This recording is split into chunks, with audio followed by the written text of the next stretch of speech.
أنا بيني وبين نفسي قلت يلا اطلع لي بالنظيف، شو وقت حتى غدرني. تزوجت كانت فرحتي ناقصة، تعرف ليش؟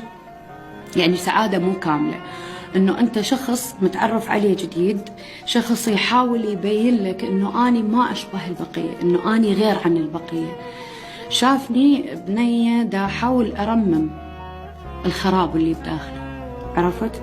اجا هو يساعد على ترميم هذا الخراب، ودا يثبت لي انه اني غير، انه اني مو مثل الناس اللي عرفتيهم، سواء اصدقاء، صديقات، اهل، احبه. اني ما راح اغدرك، زين انت يحتاج لك وقت حتى تصدق بهاي القضيه، وانت انسان مهشم. ايش بقوا بك؟ ما بقوا بك شيء.